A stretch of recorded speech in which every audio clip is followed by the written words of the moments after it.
지금 요즘 주민자치기본법에 대한 게 우리 사회의 핫 이슈로 등장을 하고 있는데요. 사실은 그러면서도 이 법안의 핵심적인 문제가 무엇인지에 대해서는 잘 모르는 국민들이 너무 많은 것 같습니다.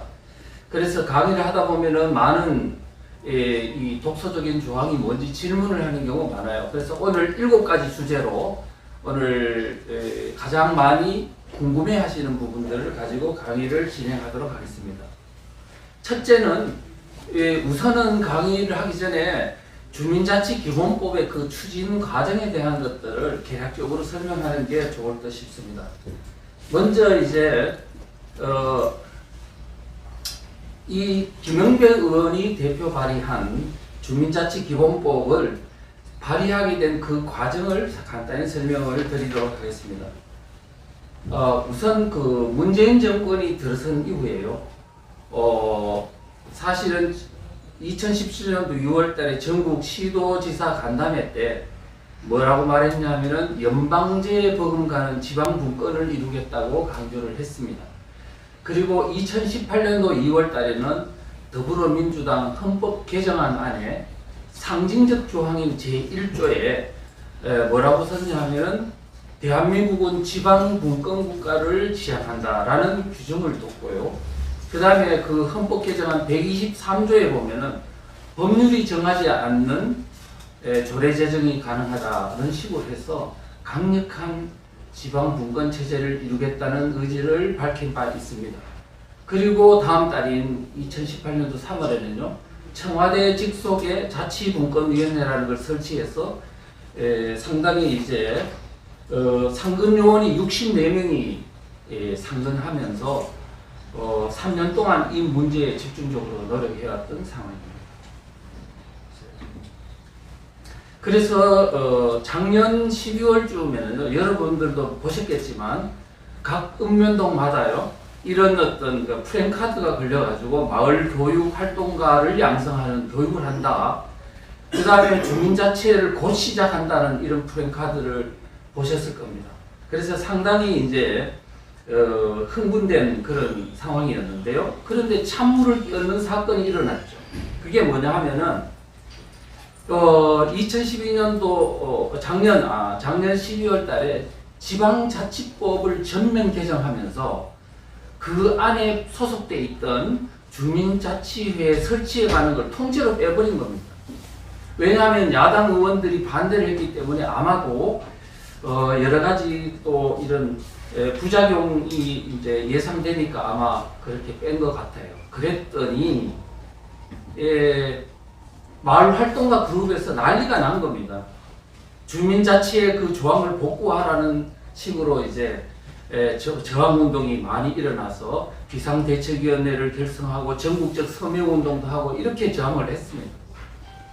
그래서 저항을 해서 급히 이제 여당 쪽에서는 김영배 의원이 대표 발의를 한 주민자치기본법안을 독립법안으로 이제 만들게 됐고 제안하게 됐고 1월 29일 날 그러니까 불과 2달 만에 1월 29일 날 이제 발의가 됐던 상황입니다. 그래서 이제 이런 것들을 보면 이게 김영배 어떤 의원이 대표 발의한 이 안이 단순히 김영배 의원의 머리에서 나온 게 아니고 이 마을 활동가들의 총체적인 어떤 그 요구의 어떤 지방물이다 이렇게 이해하시면 될 것 같습니다. 자 이렇게 됐고요. 그렇게 했는데 이 법안이 보니까요 공람기관 15일 동안에 그때 한 그 법안에 그 댓글이 달렸는데 한 4,700건이 달렸는데요. 그 중에 제가 볼 때는 99%가 다 반대더라고요. 그러니까 그쪽 입장에서도 보면 어떻게든 국민들의 여론을 이 수용적으로 만들 필요가 있었던 거죠. 그래서 곳곳에서 이 정부와 마을 활동가들은 주민자치기본법에 대한 긍정적 여론을 만들기 위한 노력을 가시적으로 상당히 많이 한 것 같습니다. 그래서 이제 여러 가지 이 정부 차원에서 정책 토론회도 하고 그 다음에 또 뭘 만들었냐면 이 좌파 단체 마을 활동가 그룹에서 주민자치 법제화 전국 네트워크라는 단체를 만들어 가지고 5월 16일에 이제 발기인 대회를 했고, 그 다음에 이제 이런 것들을 중심으로 해가지고 상당히 많이 이제 금년 내로 이 법제화를 마무리하겠다는 야심찬 계획을 가지고 지금 활동을 개시하고 있는 상황이다. 이제 그렇게 말씀드릴 수가 있습니다. 자, 그런 상황에서 이제 또 이 상당히 어떻게 보면은 큰 저항에 직면하게 됐는데, 그게 바로 이제 사실은 몰래 살짝 하려고 그러다가 이제 어떻게 보면 알려지게 된 거죠.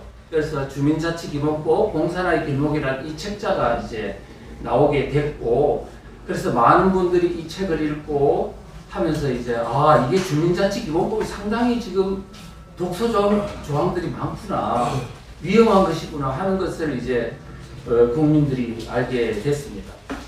특히 5월 17일 날 이제 조선일보의 전면 광고가 어떻게 보면 기폭제가 된 것 같아요. 그 내용이 상당히 주민자치기본법이 갖는 독소조항을 Q&A식으로 한 6개 문항으로 만들었는데 내용이 정리가 잘 됐다는 평가를 받습니다. 그 이후에 유튜버들도 우후죽순처럼 이제 방송을 하게 됐고, 국민들의 이제 이 깨달은 속도도 상당히 이제 진척이 되는 것 같습니다.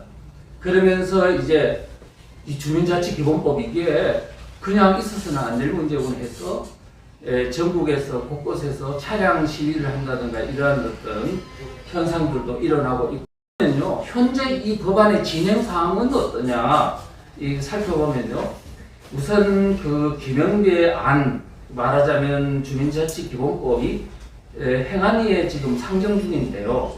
상정 중인데 아마도 이제 이 법안이 통과되기 위해서는 사전에 어떤 정지 작업이 좀 필요한 상황이라 가지고 지금 대기하고 있는 상황 같습니다. 그리고 지금 김영배 법안만 있는 게 아니고요. 더불어민주당의 김철민 안도 제출이 됐고, 김두관 안도 제출이 됐고, 이런 상황입니다. 그래서 이러는 김영배 안 외에 또 다른 이런 안들이 여러 개가 제출된 상황들은 어떻게 보면 저항을 분산하고 그 다음에 협상용으로 제출된 측면도 있지 않을까. 그래서 우리가 지금 이런 부분들에 대해서 상당히 전체적으로 전략적으로 판단을 하고 이 혼란 전술에 휘말리지 말아야 되겠다는 생각을 하고 있습니다. 자, 그래서 이제 일단은 뭐냐면 이 주민자치기본법을 통과를 시켜야 하니까 현 정부 입장에서도 그 다음에 마을 활동가 입장에서도 마음이 바빠졌습니다. 왜?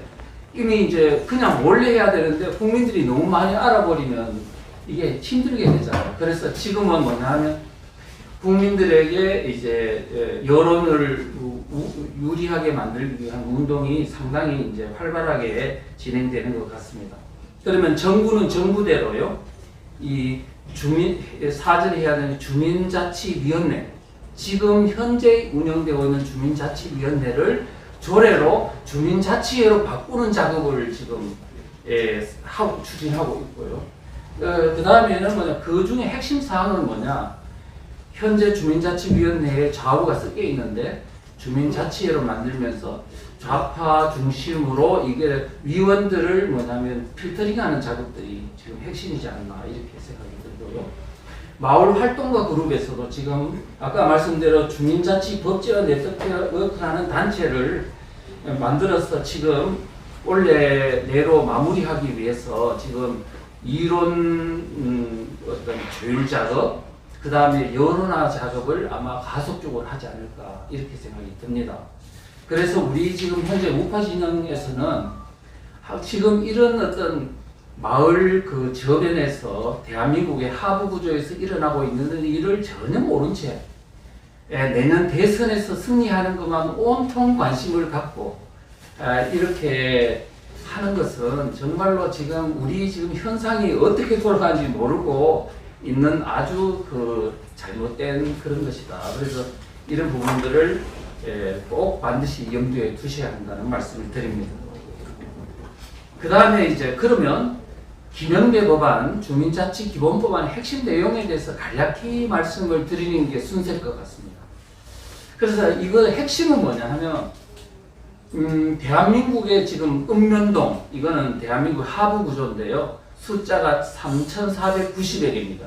3,490여 개의 읍면동에 기존의 읍면동 행정복지센터와는 별도로 새로운 좌파 중심의 이상한 기초자치단체를 설립하는 것이다. 근데 그 기구는 주민총회와 주민자치회라는 조직으로 구성되어 있고, 그 숨은 본질은 주민을 앞세워 마을 활동가든 좌파 세력이 주민자치회를 주도케 하는 것이다. 그렇게 함으로써 대한민국의 하부 구조 전체를 좌파 마을로 만들고, 따라서 대한민국 전체를 좌파의 나라로 만드는 것이 주민자치회의 본질적인 목적. 그렇게 하고요. 그 다음에 이제 Q2, 두 번째 질문입니다.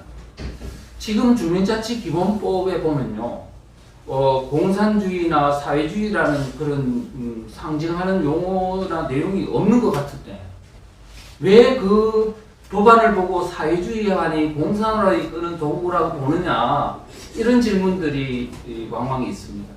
무슨 얘기냐면은 이거 괜히 공산화 가능성은 없는 것을 가지고 마치 색깔론으로 뒤집어 씌우는 걸 하는 게 아니냐 하는 이 이제 비판을 받는 경우가 있습니다. 그래서 여기에 대한 것들을 그렇지 않다, 분명히 근거가 있다 하는 것을 설명을 좀 드려야 될 것 같습니다. 그래서 뭐냐 하면은 우리가요, 이 법안만 보면은 지금 이 실체를 잘 알기가 힘들어요. 왜 그러냐면은 그 주민자치기본법 안에 보면 명시적으로 공산주의나 사회주의라는 그런 용어가 없습니다. 그래서 그런데 왜 그러냐 하면은 지금 대한민국과 같은 사회주의 체제가 확립되지 않은 나라에서 나 공산주의다, 나 사회주의라고 이렇게 명시적으로 드러내놓고 할 수 있을까요? 숨겨야 되지 않겠습니까? 사상적 실체를. 그렇기 때문에 이걸 될 수 있는 대로 감춘다고요. 근데 그렇기 때문에 일반인들이 이거를 사상적 실체를 파악하기가 너무너무 어렵다는 겁니다. 심지어는 전문가들조차도 속아요. 그래서 우리가 지금 이런 어떤 상황이라는 것을 아셔야 한다. 그래서 주민자치기본법에 보면 주민자치니 마을민주주의니 이런 예쁜 용어들로 포장을 하고 있어서 일반 사람들이 보면은 마치 좋은 그런 것으로 이해하기가 쉽습니다. 그래서 굉장히 어렵다, 이해하기가. 그래서 이제 결국 사상적 실체를 알려면 어떻게 해야 하느냐 하면 문구나 이런 용어를 보지 말고 그들, 이 법안을 추진하는 주도 세력들의 사상적 실체를 이해하는 게 굉장히 먼저 중요하다는 겁니다. 그거를 이해하지 않고서 문구만 봐서는 반드시 쏙는다는 겁니다. 이제 그런 말씀을 드리고요. 그렇다면은 이 법안을 추진하는 주도 세력은 누군가 하면 두 가지만 말씀드리면, 첫째는 지금 문재인 주도 세력과 문재인 정권과, 두 번째는 제하에서 활동하고 있는 마을 활동가 그룹, 이 두 그룹을 제가 말씀을 드리려고 합니다. 우선 문제는 문재인 정권입니다. 문재인 정권은 우리가 여러분 아시다시피 문재인 대통령의 사상적 실체에 대해서는 고영주 변호사나 여러 고든창이라든가 이런 분들이 이미 지적을 했기 때문에 이 문재인 대통령의 사상이 과연 대한민국을 어디로 끌고 가려고 하는 건가 하는 것은 이미 여러분들이 너무 잘 아실 거라고 봅니다. 자, 그리고 그 다음에 또 이분이 뭐라 그랬냐면은 연방제에 버금가는 지방분권국가를 이루겠다고 이미 취임 초기부터 말을 했어요. 그래서 이 체제를 바꾸는데 지방분권이라는 도구를 활용하려는 의지가 강하다는 걸 우리가 거기서 알 수 있었습니다. 네, 그렇고 그 다음에 청와대 직속에 이제 자치분권위원회를 설치한 후에 지속적으로 노력해왔다는 건 상근 요원이 64명이 3년 동안 했다는 것만 봐도 잘 알 수가 있는 대목입니다. 그러면 문재인 정권이 이토록 집요하게 주민자치회를 설치하고 지방분권체제를 만들려고 노력하는 이유가 뭘까? 그래서 여러분들께서는 잘 아시다시피 이미 입법, 사법, 행정부터 언론까지 전부 다 집권체제로 이렇게 만드는 것은 너무나 잘 아시는데 마지막 남은 게 뭐냐면은 하부구조입니다. 대한민국의 하부구조. 읍면동을 장악해서 그래야 결국은 체제 변혁에 아마 마지막 마무리 마침표를 찍을 수 있지 않나 이렇게 판단이 되는 거거든요.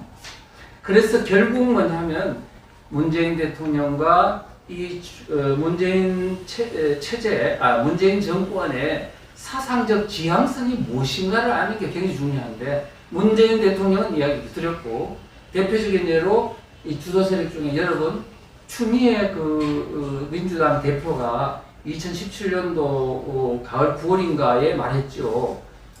토지 소유권은 국가가 갖고 인민은 사용권만 갖는 중국식 중공식 체제를 가져가야 되겠다는 말을 한 바 있고 작년 1월 달에 총선 직전에 이인영 원내대표가 뭐라고 말했습니까?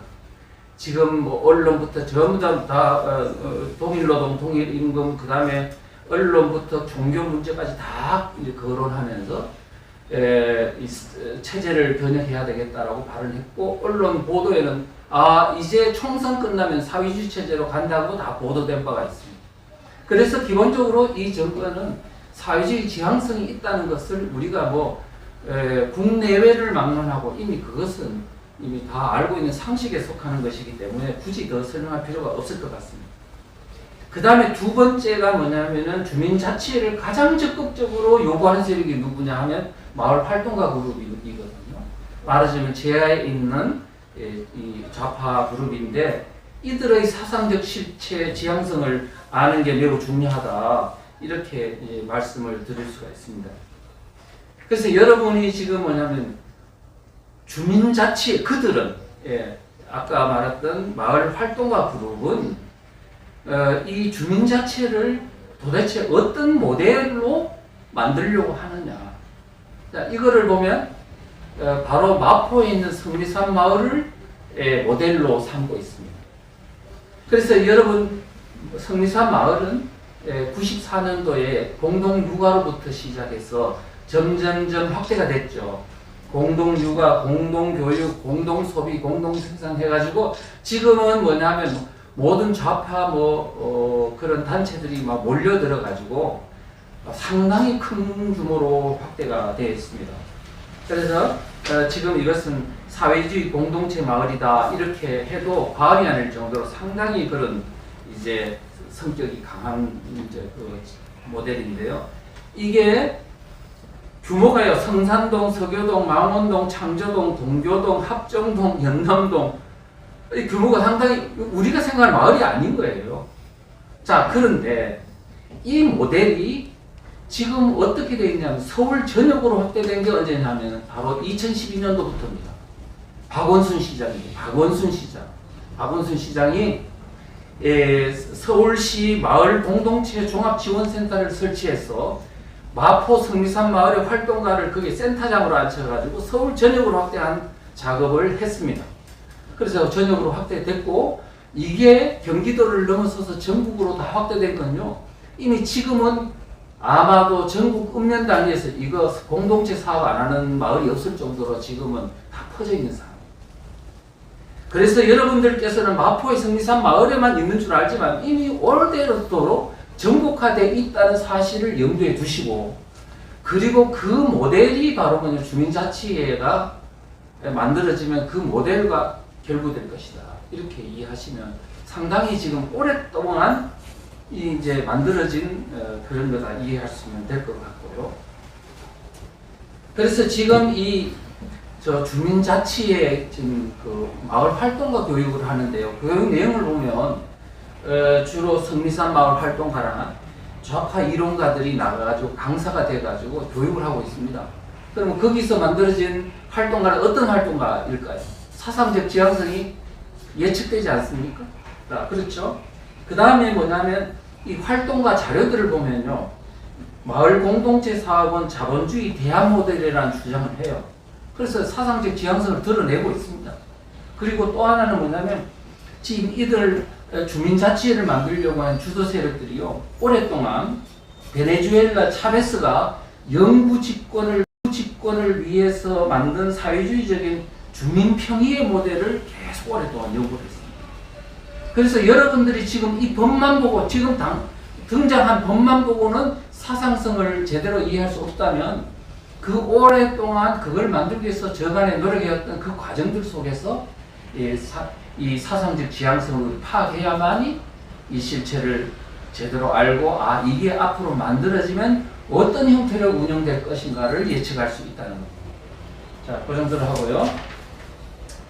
그 다음에 실제는요, 법상에도 보면 사회주의 사상적 지향성을 이제 약간 알아낼 수 있는 그런 내용들이 내재되어 있습니다. 그거를 그러면 제가 한번 찾아내 보도록 하겠습니다. 지금 주민자치기본법 제5조 3항에 보면 이런 내용이 있습니다.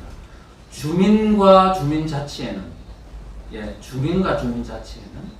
노동, 인권, 환경, 복지 등 관계법령에서 규정한 사회적 책임사항을 준수해야 한다 라고 되어 있어요.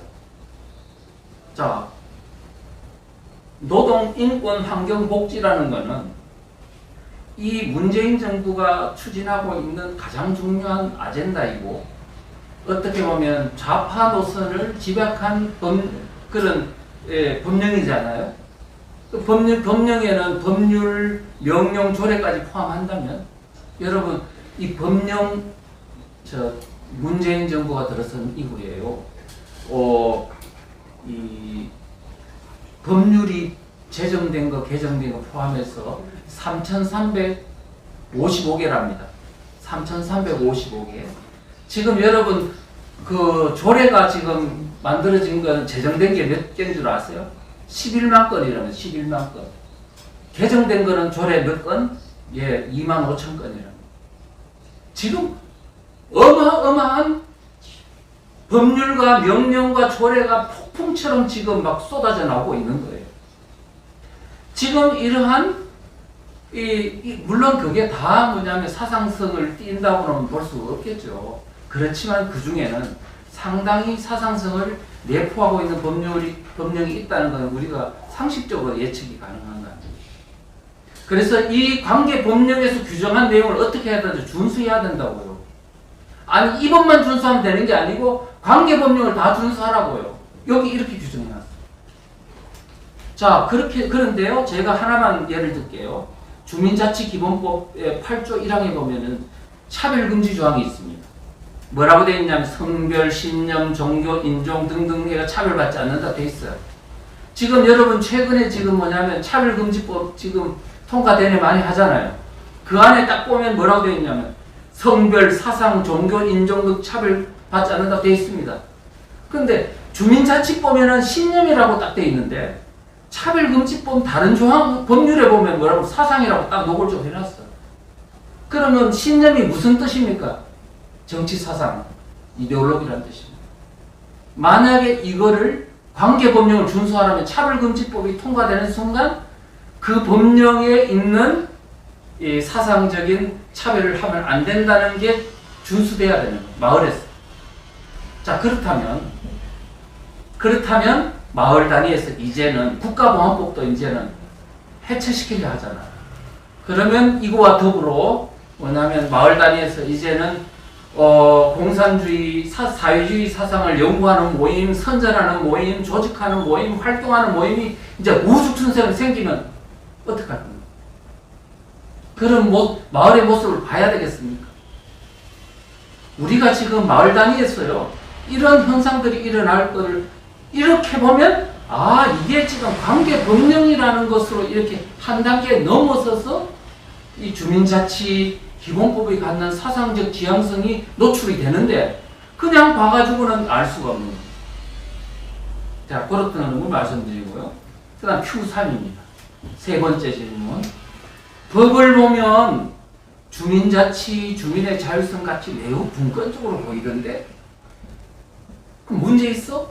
아니 주민자치와 주민분권을 이야기하는데 너무 좋지 않아? 왜 그런데 자꾸 그냥 사회주의 이런 직권적인 어떤 그런 법률이라고 매도를 하는 거야 하는 내용입니다. 그럼 제가 그러면 이게 과연 분권적인지 문제를 한번 살펴보겠습니다. 겉으로는 주민자치, 마을민주주의, 직접민주주의, 뭐 이런 것으로 포장을 하죠. 심지어는요, 주민이 주인이 되는 세상을 만든다는 말까지 포장을 하고 있습니다. 자, 그러면 우리가 이런 그 미사 여구에 좌파들은 너무나 능수능란하게 속이기 때문에, 마치 여러분 아시죠? 양의 탈을 산 이 늑대처럼 양의 탈로 포장을 하니까 사람들이 깜빡깜빡 속습니다. 우리는 적어도 정치 사기꾼에 속아서는 안 되거든요. 그래서 우리는 뭘 해야 되냐? 분별력을 가져야 된다고 생각합니다. 근데 겉으로 보면 주민자치로 포장을 하지만 실제는 매우 집권적인 경향을 띠고 있다는 사실을 명심해야 됩니다. 그러면 그게 뭐 가지고 그렇게 이야기를 하느냐라고 말하면 제가 이렇게 말씀을 드릴게요. 자, 보십시오. 일단은요, 지금 추진 방식이요, 만약에 진짜 진정한 자치를 이야기한다면 추진 방식을 어떻게 해야 할까요? 주민들한테 물어보고 어떤 방식으로 주민자치를 하면 좋을까요? 물어봐야 되지 않겠습니까? 근데 지금 어떻게 하고 있습니까? 청와대에서 직속으로 주민자치분권위원회를 만들어가지고 막 매일 연구하면서 자기들끼리 지금 주민들은 모르게, 국민들도 모르게 법만 만들어 놓고 이게 무슨 뜻인지 공론화 과정도 거치지 않고 일방적으로 막 추진해 나가고 있습니다.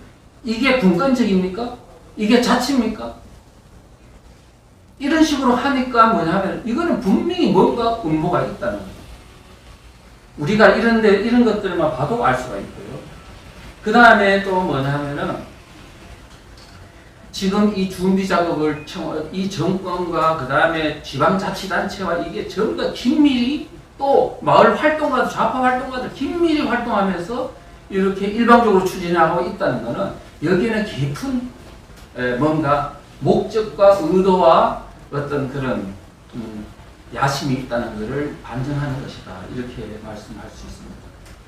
그래서 이제 그런 것들이 있고요. 그 다음에 또 뭐냐면 법에도 봐도요. 법을 봐도 그러니까 지금 추정하는 게 아니고 법 내용을 봐도요. 주민의 참여를 이야기하지만 실제로 주민을 배제하고요. 좌파 세력이 마을에서 독재적 권력을 행사하도록 하는 내용들이 너무 많습니다. 우리 국민들은 지금 모르고 이렇게 독소조항이 있는지도 모르고 내가 앞으로 당할 줄도 모르고 그냥 겉으로 미사 여구에 속아가지고 지금 당하고 있는 경향이 있다. 우리가 이런 거에서 속으면 안 된다는 걸 말씀드립니다. 그래서 지금 이제 단적인 예로 그 주민총회, 주민자치 두 기구로 구성이 되어 있는데 이 구성 내용만 봐도요 상당히 이상합니다. 이상해요. 왜 이상하냐? 자, 생각해 보십시오. 주민총회가 뭐예요? 주민총회라는 것은 주민총회라는 것은 주민들의 의결기관이잖아요. 그 다음에 주민자치회는 뭐냐면 주민자치회는 집행기구로 돼 있는데 원래는 정상적이려면 어떻게 해야 되냐면 주민자치회 안에 주민총회가 있고 그 다음에 대표기관이 있고 의결기관, 감사기관 이렇게 있는 한 덩어리가 돼야 되는데 주민자치회가 모든 주도권을 장악하는데 정작 주민들의 의결기관인 총회는 주민자치회 밖에다 던져놨거든요. 그러면 주민총회는 뭐 하라는 얘기예요? 주민자치회가 무슨 일을 하든 간섭하지 말라는 거야. 사실 간섭할 수도 없도록 해놓고. 그러다가 주민총회에 있잖아요. 회원들의 자격도 규정 안 해놨어. 그러니 만약에 주민총회라는 이름으로 좌파들만 모아놓고 자기들끼리 우리 주민총회 했네 의결 땅땅땅 하면 끝날 거니. 이런 상황이 되면 어떡할 거니? 거기에 활동가들 그룹한테 들어보니까 서울시가요 전에 그런 적이 있대요. 자기들끼리 총회한다 그래가 모여가지고 그냥 며칠서 땅땅땅 하고 그래 끝낸 그런 사들이 있답니다. 우리가 지금 절대로 그런 부분들이 지금까지만 쏘았으면 되지 또 쏘으려고요? 그 다음에요 이 주민총회가 그 다음에 또 뭐냐면 이 주민자치회 집행기구인 주민자치회도 또 문제가 있어요. 문제가 있는데 주민자치회는 우파들이 못 들어오도록 배제하는 그런 필터링 제도를 다 둬놨다는 거예요. 그러니까 뭐 보고 이야기하냐고요? 예, 주민자치회 안에는요, 사무국이라는 진짜 집행기구가 있고, 그 옆에 뭐가 있냐면, 위원들이 있어요, 위원들. 아니, 주민자치위원회 같은 위원이 있는 게 맞지만, 주민자치회를 만들고 회원이 있어야지, 위원으로 둡니까? 이상하지요. 그렇다 하더라도, 위원들한테 뭘 해놨냐면은, 이렇게 해놨어요. 추첨을 하도록, 추첨해서 선발하도록 했어요. 자기 마을에서 내가 열심히 나는 봉사해볼게 하는 사람은 추첨해서 떨어지기 때문에 배제할 수 있어. 거기다가 우파가 당선되면 뭘 할 수 있냐? 신원조회를 통해서 떨어뜨릴 장치를 마련해 놨어요. 뭘 하냐면 범죄 경력을 조회할 수 있도록 조항을 넣어놨거든요. 그 다음 그것만인 줄 아십니까? 그런데도 들어와가지고 또 태클을 걸까봐 또 뭐냐면 혹시 위원들이 보안 누설할 경우에는 공무원에 준하는 강력한 처벌할 수 있는 규정을 떠났어. 아니, 주민자치가 우리 마을 비하자고 하는 건데, 공무원에 준하는 그렇게 강력한 징역 뭐 몇 년에 뭐 이렇게 둬가지고 겁나가지고 하겠습니까? 이런 어떤 제도가 주민자치와 자유를 이야기할 수 있습니다. 그 다음에 뭐냐면 주민자치의 가장 핵심은 컨트롤 타워는 뭐냐면 사무국입니다. 근데 사무국은 지방공무원으로 보완돼요. 그런데 보면 이 사무국 직원은 아마도 마을 활동가가 선임될 가능성이 높다. 자체 추천, 셀프 추천, 자치단체장은 형식적 임명 이렇게 돼가 공무원이 돼가지고요. 이제는 영구히 마을을 먹어가는, 장악해가는 거예요. 이런 거 생각해 보셨습니까?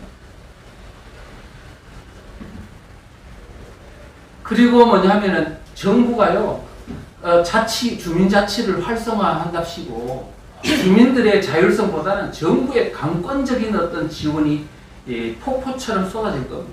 5년마다 정부는, 자치단체는 지원 종합계획을 수립해라. 전담부서를 설치해라. 그 다음에 경비 전액 또는 일부를 지원한다. 마을 활동가 및 그 다음에 마을 활동가 교육을 정부와 자치단체가 교육시켜가지고 우선 배치해라. 아니 이렇게 막 그냥 지원책이 쏟아지는 거예요. 그런데 문제는 뭐냐면 사람들은 그 받는 것만 생각하는 거예요. 그 줄 때는 뭔가 다른 어떤 보상이나 요구사항이 있을 거라는 생각을 안 합니까?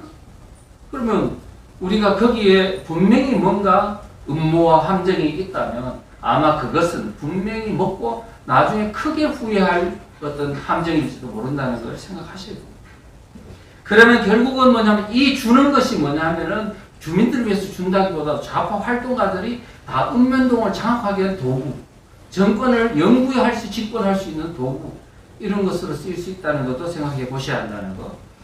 그 다음에 이제 마을 활동가들이요, 좌파 활동가들이 여러 주민자치에 참여하도록 해놨습니다. 그러니까 먼저 하면은 지금 주민 활동가가 이 주민자치에도 참여하고 저 주민자치에도 참여하도록 복수로 참여할 수 있도록 해놨어요. 그래 되면 어떤 일이 벌어지냐? 전국에 있는 3,490여 개의 주민자치회가 모든 좌파 활동가들이 다 그물망처럼 엮여가지고 이거는요 분권적인 게 아니고 그야말로 전체주의적인 하부 구조가 연결망으로 된다는 것도 생각해 보셔야 된다. 그 정도로 하고요. 그 다음 제4번에 보면 이 법안이 통과되면 가장 수혜를 보는 대상은 누구고 가장 피해를 보는 대상은 누군가, 이게 상당히 궁금한 분들이 많아요. 그러면 제가 간략하게 아주 정리해서 말씀을 드리겠습니다. 가장 수혜를 보는 대상은 좌파 마을 활동가들입니다. 이 사람들이 말하자면 마을을 장악하는 건데, 여러분 아시다시피 좌파들 속에 좀 능력이 있거나 이미 좀 상당히 역량이 있는 사람들은 국회의원으로 가고 그 다음은 지방의원으로 가고, 그런데 마을에서 그냥 지금까지 그냥 고생만 한 사람들은 우리는 뭐냐 이럴 수가 있잖아요. 이제 이들에게도 하나의 떡고물이 떨어져야 되겠죠. 그게 바로 읍면동을 그들의 어떤 그 컨트롤하에 둘 수 있는 것이죠. 그래서 바로 그 읍면동 주민자치 설치를 강력히 요구하는 세력들이 바로 그들입니다. 그래서 그들이 바로 주민자치를 통해 마을 권력을 장악하고 그 다음에 정부로부터 엄청난 예산도 받고 기부금도 기업들로부터 기부금도 받고 다양한 사업도 하면서 엄청난 경제적 재물을 장악합니다. 그러니까 그들은 이제는 새로운 세상이 오는 거죠. 제가 조선시대에, 이제 시간이 없어서 그런데 조선시대에 살인파들이 있잖아요. 우리가 관학파, 그들을 물리치고, 4대4 물리치고, 이제 권력을 장악하고, 그 다음에 임진왜란 이후에는 뭐냐면 향촌으로 내려가요. 향촌으로 내려가서, 소위 말하면, 관료, 군수라든가, 현령이라든가 이런 사람들의 말고, 서원이라든가 향교라든가 이런 걸 통해서 사족들이, 살인들이 마을 권력을 장악해가지고 엄청나게 뜯어먹습니다. 그렇게 해서 우리 조선 말기에 우리가 일제로 넘어가게 된 완전히 초토화되는 현상들이 수백 년 동안 향촌에서 이 유림들이 그들을 주민들을 뜯어먹은 결과라고 합니다. 그래서 남아있는 게 없어요. 이거는 황충과 같았거든요. 그러니까 그게 제가 한 얘기가 아니고 정약용 선생이 저보다도 더 나쁘다 그랬으니까요. 지금 만약에 이 좌파들에 의해 가지고 읍면동 하부 구조가 마을이 만약에 장악당하면요. 앞으로 이 구조는 저는 100년 가는 게 아니고 한 300~400년 더 갈 거라고 생각합니다. 지금 결정적 분기점이 많이 있다고 생각합니다. 국민들이 정신 차려야 합니다. 네, 그 정도로 말씀드리고요. 그래서 피해를 보는 대상을 제가 말씀드리면요. 가장 피해를 보는 층은 누굴까 하면은 크게 보면 첫째, 교회, 두 번째, 우파 주민, 세 번째, 기업들, 네 번째, 자영업자라고 저는 꼽습니다. 왜 그러냐 설명드리겠습니다. 자, 우선은요, 교회입니다. 교회인데 그 근거가 뭐냐면요. 이렇습니다. 지금 이 법 8조 1항에 보면 모든 주민은 성별, 신념, 종교, 인종 등등에 의해서 차별받지 않는다고 되어 있습니다. 그런데 여기에 잘 보십시오. 잘 보면은 성별. 지금 여러분들이 성별하면 남녀 성별을 생각하시잖아요. 마을 활동가 그룹의 자료들을 보면요. 남녀 성별 말이 젠더 개념을 이해하는 거로 다 알고 있습니다. 그러니까 만약에 젠더 개념이라면 기존에 있는 교회가 지금까지 이제 종교적인 차원에서 예를 들면 동성애 반대, 차별금지법 반대를 하면 바로 이 법에 저촉돼가 아주 탄압을 받을 겁니다.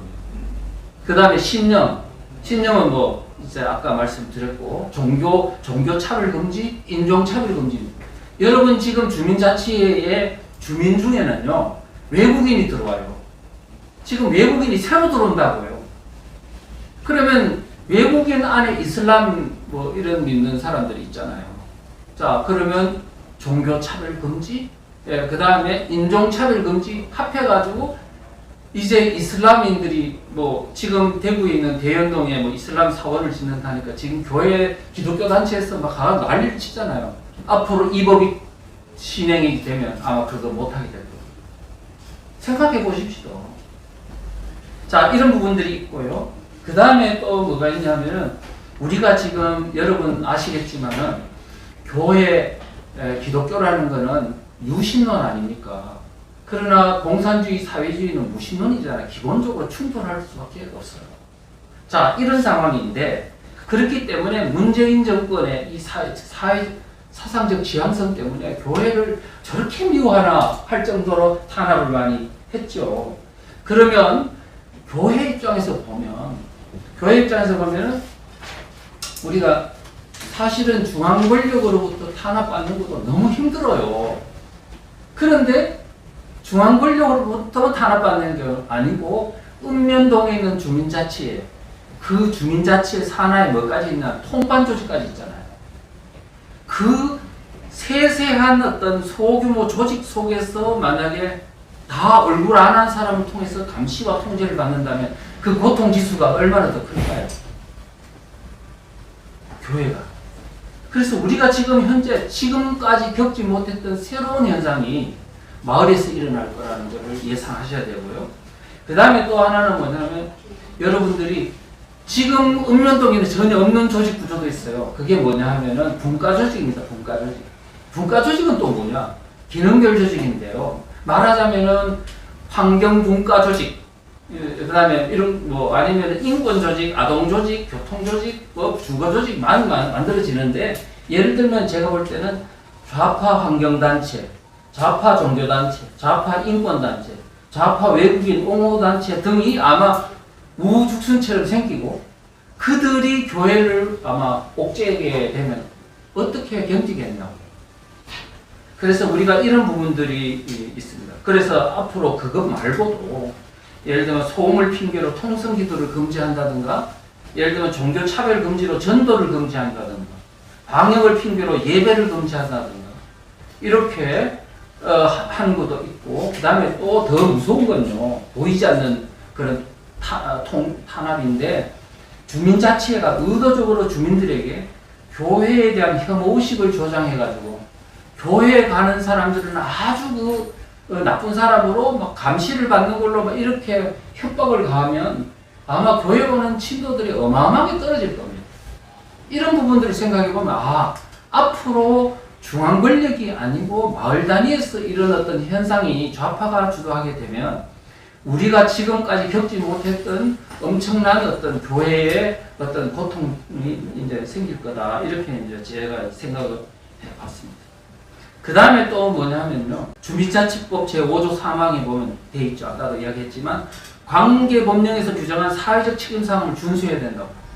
지금 노동, 인권, 환경, 복지 같은 좌파 정책, 법령, 그리고 좌파 법령에 입각한 정책에 순응하고 거기에 동조해야 돼요. 만약의 경우에 나는 우파라서 이런데 동조 못하겠어. 그러면 어떤 현행법에 의해서 만약 아마 통제를 아마 억압을 받을 가능성이 있습니다. 그래서 우리가 지금 이거는 지금까지와 달리 마을 단위에서 만약에 이런 좌파가 주도하는 통제 시스템이 갖춰진다면 우파 주민들은 아마 매일매일 혹시 우리 주변에 감시하는 사람이 없나 해가지고 막 이렇게 우려하는 상황들이 일어나지 않을까 이렇게 생각되고요. 그 다음에 가장 또 무서운 것 중에 하나는 주민들에 대한 정보 수집 권한을 엄청난 무소불위의 권한을 부여했다는 점입니다. 무슨 얘기냐 하면은 주민자치회가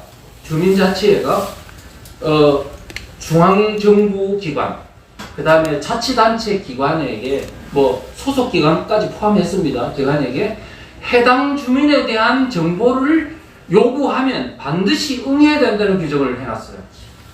그러면 그 중에는 뭐가 됐냐면 그 사람의 성명, 주민등록번호, 주소, 전화번호, 휴대전화번호까지요. 요구를 할 수 있도록 이거 근거 조항을 두놨죠. 만약에 이래 되면요. 이게 좌파들 통제보다 우파들이 일단은 뭐냐면 통제의 가시권 안에 들어갈 수 있다. 이게 무서운 얘기입니다. 이거. 웃을 일이 아닙니다. 진짜. 자, 그렇다는 걸 말씀을 드리고요. 그런데 지금 우리 우리 구상진 헌변 대표 변호사님이 이 조항을 딱 보더니 그러더라고요. 이야, 이 진짜 독소조항 너무 무서운 거라고 말씀을 하면서 이 정도 권력은, 이 정도 지금 권한은요, 무소불위의 권한은 현행법상 대통령이나 국회의원도 못 갖는 권한입니다. 그걸 누구한테 줬다고요? 주민자치, 좌파가 주도하는 주민자치한테 줬다고요. 그런데 지금 이게 보통 문제입니까, 이게? 예, 그 정도로 하고요. 왜 그런 생각을 하느냐고요? 기업들은 지금 저는요, 우리 기업에 대해서 상당히 실망을 많이 했어요.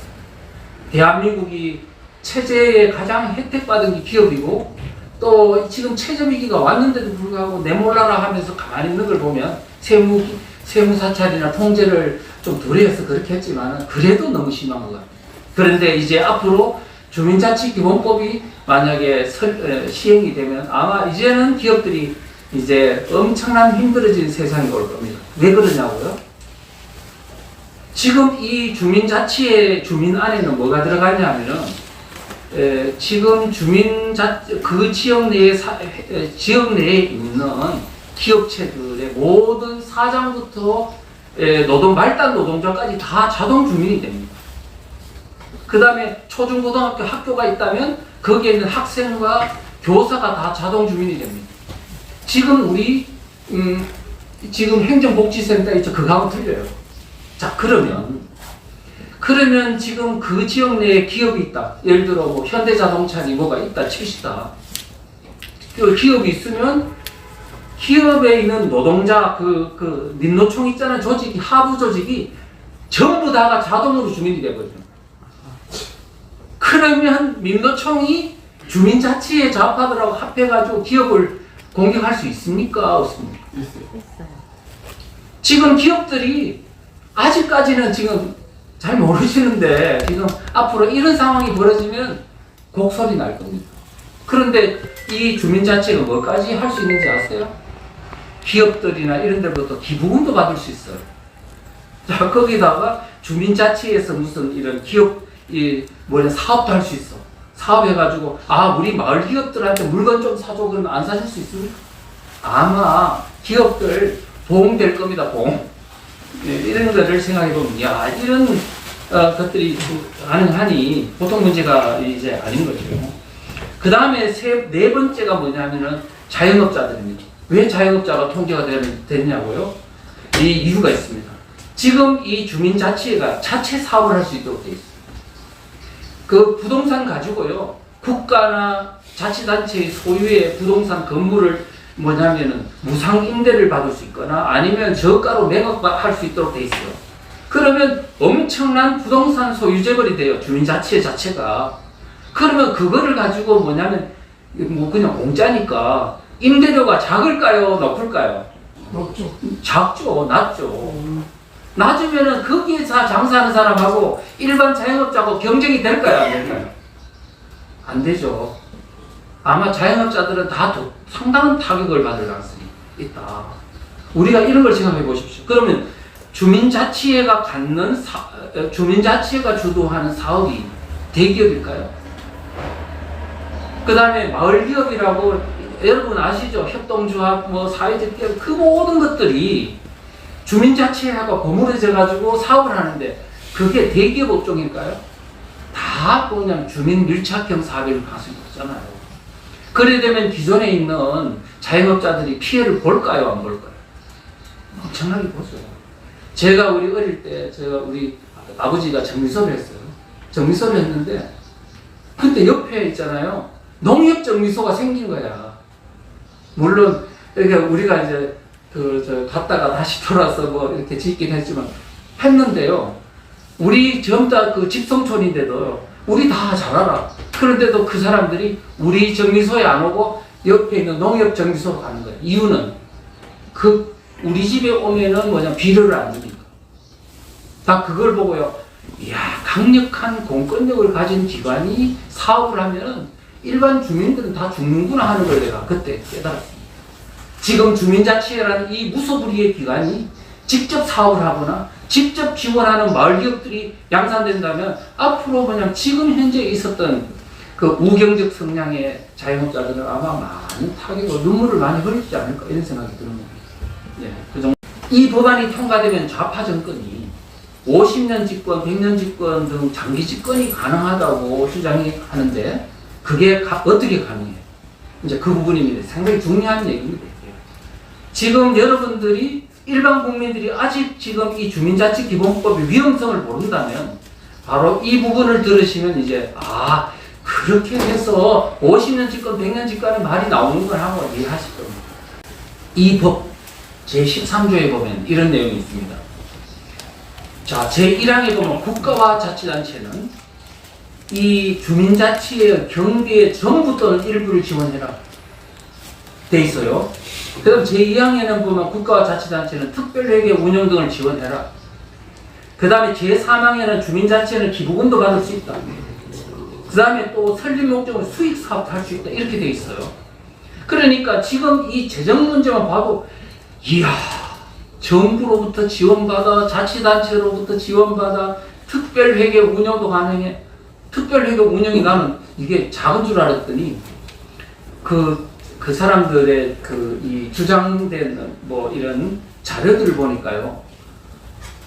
저 지방 국가 균형 발전 특별회의가 있는데 그게 규모가 얼마냐 하니까 175조가 돼 있더라고요.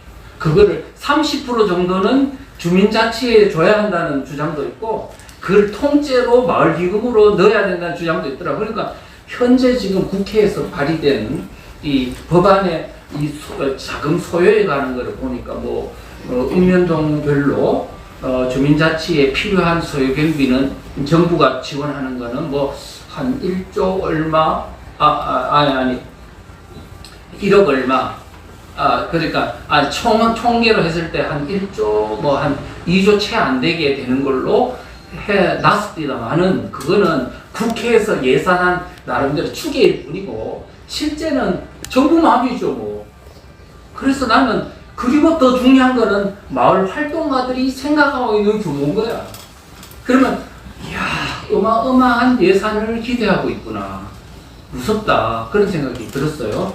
그 다음에 기부금도 받을 수 있다. 기업체로부터 수익사업도 할 수 있다. 이제는 돈 폭탄이 쏟아지지 않겠나 주민자치에는. 그런 생각이 들었고요. 그 중에서 21조 사항을 보십시오. 국공유재산 활용 특례인데요. 지금 국가와 자치단체는 국유재산, 공유재산 말하자면 이런 부동산이나 그 다음에 건물을 주민자치에 우선 매각, 저가 매각이겠죠. 우선 매각하거나 무상으로 대여해서 사용할 수 있다. 지금 이렇게 되면요. 아마 그 지역 내에 있는 부동산의 완전히 모든 것들이 주민자치의 공유로 될 겁니다. 그러면 그걸 가지고 뭘 만드냐 하면 주차장도 만들고 힐링센터 그 다음에 장터 내지는 마켓 만들어 가지고 마치 주민들한테 선심을 쓰는 거예요. 저가 임대료 내고 들어오라고. 이렇게 됐을 때 어마어마한 수익이 아마 일반 자영업자들 다 몰라가고 여기로 다 몰릴 겁니다. 사람들은 싼 걸 좋아하니까요. 이렇게 됐을 때 저는 어떤 생각을 하냐면 이제 그 돈을 가지고요. 자기들도 이제 갖고 그 다음에 주민들한테 일부를 나눠줍니다. 나눠주면 주민들이 그렇게 해요. 시골에 있는 할아버지 할머니들 아들한테 돈 받기도 힘든데 그러면 주민자치가 우리 아들보다 더 소자냐. 또 이런 좋은 세상이 왜 인정하나 그럴 겁니다. 그러면 아마 주민자치의 마음을 다 뺏기지 않을까 주민들이. 난 그런 생각이. 근데 그게 우려가 사실은 근거가 있냐면 근거가 있다니까요. 어떤 근거냐고? 1946년 3월 달에요. 북한에서 토지개혁이 실시됐어요. 그런데 그 토지개혁이 실시될 때 이제 그 인민위원회 산하에 마을마다 농촌위원회를 만들었어요. 그때 거기에는 빈농, 머슴 이런 가난한 사람들이 거기에 농촌위원회에 들어가가지고 그 사람들이 뭐냐면 마을에 있는 지주의 땅을 강제로 뺏고 40박 80일 만에 마을에서 쫓아냈습니다. 쫓아냈더니 그러니까 그걸 가지고 그 땅을 농민들한테 오정부 기준으로 나눠줬어요. 물론 소유권 넘겨준 거 아닙니다. 명의만 넘겨준 건데 그래서 자식한테 상속도 안 돼, 양도도 안 돼, 담보도 안 돼, 소작도 안 돼, 그냥 소출의 25% 내, 이런 내용이거든요. 그럼에도 불구하고 내가 평생 원하던 내 땅을 소유할 수 있다는 그 농민들의 그거를 소원을 풀어준다. 그래 되놓으니까 어떤 일이 벌어졌냐? 놀랄만한 일이 벌어졌습니다. 그 당시만 해도요, 공산당에 입당한 사람들이 4,500명밖에 안 돼요. 4,500명. 북한에, 전역에. 그런데 토지개혁 끝나자마자 얼마로 늘어났냐? 24만 명으로 늘어났습니다. 공짜로 땅 준다는 게 이토록 사람들의 마음을 이렇게 사로잡는 겁니다. 그렇게 했다는 걸 생각해 보면, 만약에 우리가 이제 이런, 우리나라 국민 속담에 보면, 공짜는 양재물도 마신다고 그러잖아요. 그래서 이런 것들이 분배되면은 우리 읍면동에 있는 주민들의 마음이 빼앗겨가지고 좌파 마을로 변화하지 않을까. 그래 되면은 아마 선거는 끝날 겁니다. 총선이든 대선이든. 그래 되면 50년 집권, 장기 집권이 가능하다는 게 그들의 생각입니다. 그래서 우리가 지금 현재 이런 것을 예측 가능하다면 우리는 그걸 막아야 되지 않겠느냐. 절대로 우리 그런 상황으로 내몰려서는 안 된다는 말씀 드리고요. 자, 그 다음에 이제 6.25 전쟁 마지막으로 이제 들어갑니다. 6.25 전쟁 경험자들은요, 주민자치기본법을 내용을 이제 듣고서는 상당히 놀라면서요, 야, 6.25 전쟁 당시에 인민위원회 갔다는 이야기를 많이 합니다. 그런데 그 이유가 무엇인가? 이거를 좀 아시면은 우리가 많은 사람들은요, 노인네들이 저 인민위원회 갔다 그래. 그 공산주의에 대한 제대로 알지도 못하는 사람들이 하는 얘기를 그걸 진짜라고 믿냐 그러고 이렇게 할 수도 있습니다만, 우리가 가만히요, 아무리 이론으로 공부해도 실제 겪은 사람들의 어떤 그거는요, 절대로 이길 수 없습니다. 그래서 우리가 곰곰이 6.25 전쟁을 겪었던 분들이 왜 그런 말을 하는가에 깊이 귀를 기울일 필요가 있다고 생각합니다. 뭐냐? 현성종이라는 분이 있어요. 전 국회의원이었어요. 노태우 정부 당시에 마지막 총리했던 분인데, 그분이 서울에서 6.25 전쟁을 맞았어요. 자, 이분이 이렇게 말했습니다. 당시 서울에는 북한에서 내려온 사람들이 그리 많지 않았다. 북한군이 별로 없었다는 거예요. 그리 많지 않았다. 대신 남한 곳곳에 숨어있던 공산분자들이 기다렸다는 듯이 들끓기 시작했다. 그들은 파출소도 점령하고 남한에 있는 자본주의 세력들을 찾아내고 젊은 남자들을 공산군에 입대시키기 위해 동네 방네를 샅샅이 뒤지고 다녔다. 공산군 앞잡이들이 우리 집 문도 두드렸고 나도 끌려나갔다. 지금 우리가 여기서 알 수 있는 건 뭐냐? 북한군이 점령했을 때 북한군보다 그 동네 마을에 있는 협조자들이 엄청나게 많은 악행을 거의 다 이 사람들이 저질렀구나 하는 걸 알 수 있어요. 자, 그러면요, 우리가 북한이 이제 전쟁을 개시하고 7월 말이면 낙동강 전선에 이르게 되죠. 그래서 후방 마을 이제 뭐 전라도까지 다 북한군 수중 안에 들어갑니다. 그때 뭐냐면 북한군이 점령 지역에서 뭘 만드냐면 인민위원회를 만들어요. 또 내무서, 경찰서죠. 그런 것도 만들고 인민재판소도 만들고 이런 걸 통치 기구들을 만듭니다.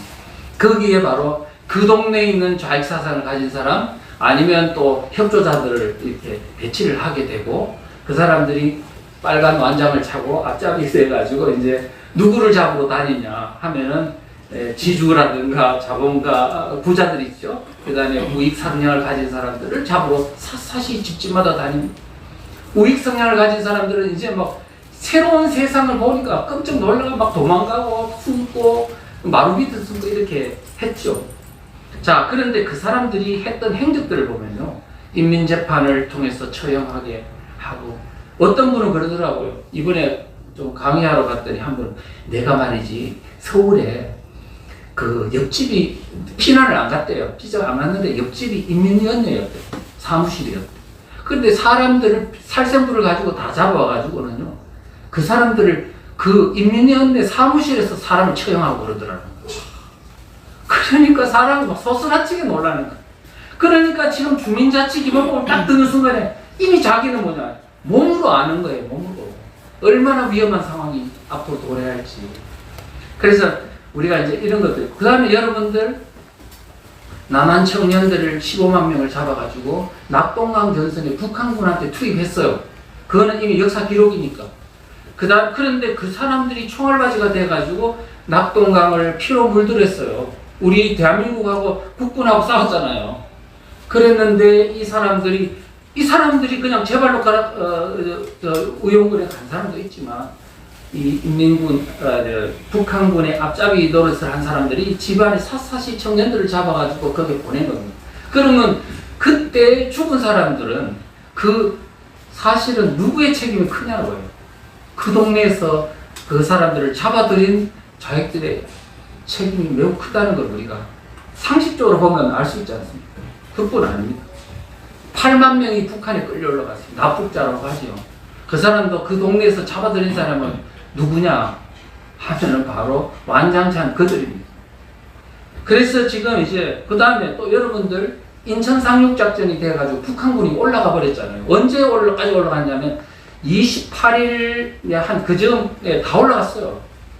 물론 일부에 이제 막힌 사람들은 빨치산으로 또 합류하기도 하지만, 그런데요, 이 북한군이 올라간 이후에 일어난 어마어마한 집단 학살극, 어마어마해요. 그게 보면 전라도 지방이나 경남이라든가 이런 데서 많이 일어났어요. 집단, 그러니까 개울가, 우물가, 방공호 같은 데서 집단 학살극이 일어났는데요. 그 규모는 상상할 수 없습니다. 그런데 그때 집단 학살극이 10월 달에 일어난 학살극엔 가장 많이 죽은 데가 어디냐면 전라남도입니다. 그 중에도 영광군이 가장 심했어요. 그리고 그 다음에 그 중에 염산면은요, 면민이 반 이상 죽었다 그래요. 그런 말까지 있을 정도로 어마어마하게 참혹하게 죽었습니다. 제가 이 염산교회, 야월교회 다 가봤습니다. 그래서 내가 물어봤더니 이 사람 지금 여기 그림은요 북한군처럼 이렇게 그려놨습니다만 사실 그 동네 사람들. 그래서 우리가 지금 뭐냐면 이 6.25 전쟁 때의 상황들 이래 보면은 우리가 그냥 사실은요 전쟁이 나면 북한 군인들은 전쟁터를 다닐 때 많이 죽잖아요. 15만 명 죽었어요. 우리 대한민국 북군은. 그런데 마을에서 전쟁터도 아닌데 이렇게 죽은 민간인 학살자가요. 적게는 6만 명에서 많게는 16만 명이라는 기록이 있습니다. 이 마을에 있는 사람이.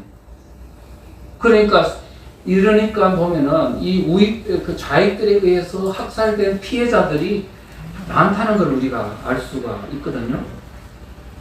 자, 그래서 이거는 뭐 그만하고요. 그래서 우리가 이제 주민자치기본법을 두려워하는 이분들이 두려워하는 근거는 이것입니다.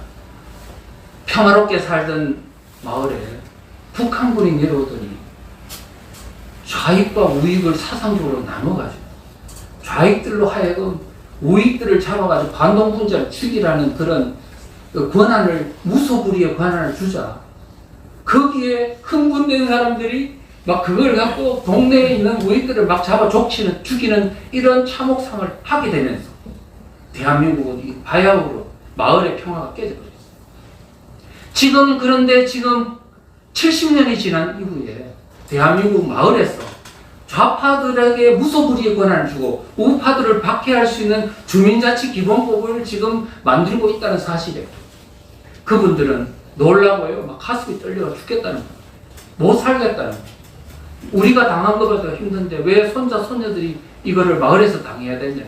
그리고 이렇게 하다 보면 어느 순간인가 보면 통제하지 못하는 우리가 권력을 가져도 통제를 잘하는 사람이 있고 사람에 따라서는 통제를 못하는 사람이 있잖아요. 그 사람들이 어떤 악행을 했을 때 또 마을에서 내전이 일어났습니다. 3,490여 개에서 일어나는 건데 어디에서 내전이 안 일어나겠어요. 우리가 지금 사상적으로 두 개의 국민으로 나눠가지고 우파 국민, 좌파 국민, 촛불 국민, 보수 국민 해가 괴멸시켜야 된다는 중앙정부의 이런 국민을 두 가지로 나누는 것만 해도 지금 악한데 그거를 마을 단위에서 일어나도록 한다면 대한민국은 바야흐로 어떤 사태에 직면할지 알 수 없다는 게 그들의 이제 눈물 어린 호소입니다. 그래서 이제 우리는 어떻게 해야 될까? 주민자치기본법 시행을 막지 못하면 안 된다. 이제 자유민주주의 체제를 이제 우리 70년의 자유민주주의 체제가 바야흐로 종말을 하고 이제 대한민국은 아마 이제 한치도 알 수 없는 나라로 떨어질 수도 있다. 그 다음에 지금 주민자치기본법 만드는데 누가 많이 동조를 하고 있는, 협조하고 있냐 하면 자치단체장들이나 이런 사람들이 동조를 하고 있어요. 이 사람들 바보예요, 바보. 왜냐하면 이거요, 뻐꾸기 알 키우는 거예요. 뻐꾸기 알. 그들이 뭐냐면 점점점 커가지고 지금 자치단체들을 대의제 민주주의는요, 자유민주주의 시스템입니다. 이들이 커서 대의민주주의 시스템에 굉장히 불신하거든요. 이들 현재 있는 자치단체를 결국은 상당히 무력화시키고 앞으로 좀 더 나아가서는 새로운 좌파 주도의 광역자치단체, 나아가서는 연방제 쪽으로 가려고 하는 의도들을 계속 비치고 있다. 이렇게 말씀을 드리고요. 그 다음에 이제 우리들은 저는 이렇게 생각합니다. 이걸 보면서 야, 위기다. 그런데 반대로 생각하면 야, 복이다. 이 증거 우리가 최저위기 왔다고 아무리 이야기해도 국민들은 잘 못 깨닫다가 마을 단위에서 내 앞에서 일어날 일을 이야기를 해줄 수 있다면 우리 국민들은 많이 깨닫더라고요. 해보니까.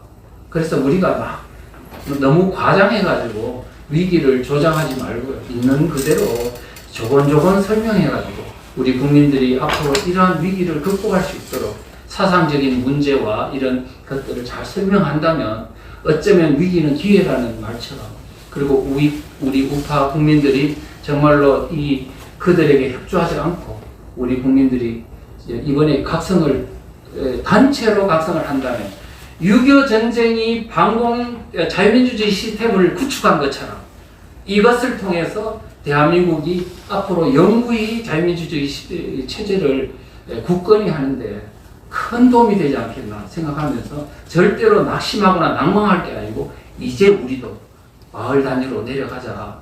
중앙에 있는 대선만 바라보지 말고 이제 읍면동으로 내려가서 내 있는 곳에서 교회도 우파단체도 이제로 결집하면서 대한민국을 굳건히 하는 보이지 않는 토대가 되었으면 좋겠습니다. 감사합니다. 시청해 주셔서 고맙습니다. 구독, 좋아요도 부탁드립니다. 감사합니다.